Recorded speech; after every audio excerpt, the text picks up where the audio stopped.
আৰু এয়া কণ শিশুৰ পৰা আৰম্ভ কৰি তেওঁলোকে এনেকৈ ৰাজপথতে আশ্ৰয় লৈ থাকিবলগীয়া হৈছে। দেশৰ প্ৰধানমন্ত্ৰীক অসমলৈ আহি বান পৰিস্থিতিৰ বুজ লোৱাৰ আহ্বান কৰিছে আউনীআটী সত্ৰৰ সত্ৰাধিকাৰ পীতাম্বৰ দেৱ গোস্বামীয়ে।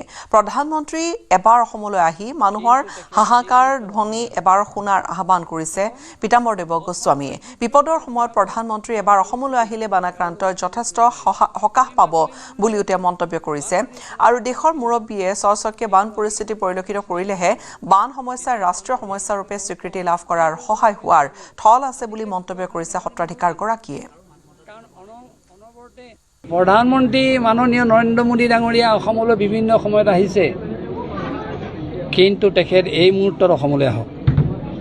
কাৰণ অসমৰ যিটো এতিয়া ভয়াৱহ বান পৰিস্থিতি কাৰো লগত তুলনা কৰিব নোৱাৰি। আমি মাজুলী মানুহেও বানপানীৰ সমস্যাৰ সন্মুখীন হওঁ, কিন্তু আমি সচেষ্ট হৈ যাওঁ। কেতিয়া বানপানী আহিব আমি গম পাওঁ, কি কৰিব লাগে আমি সেইটো জানো। আজিকালি ঢকুৱাখানা ধেমাজি মানুহেও জানে, কাৰণ অনবৰতে বানপানী হৈ থাকে। কিন্তু এই যোৰহাট, শিৱসাগৰ, চৰাইদেউ জিলাত যি অভূতপূৰ্ব বানৰ সংহাৰী লীলা হ'ল, এয়া কাৰো লগত তুলনা নাখাতে। সেইকাৰণে আমি কৈছোঁ প্ৰধানমন্ত্ৰী ইয়ালৈ আহক, মানুহৰ হাহাকাৰ ধ্বনি এবাৰ শুনক। বানপানীৰ বন্যা, মানুহৰ চকুলোৰ বন্যাৰ তেখেতে এবাৰ প্ৰত্যক্ষ দৰ্শন কৰক।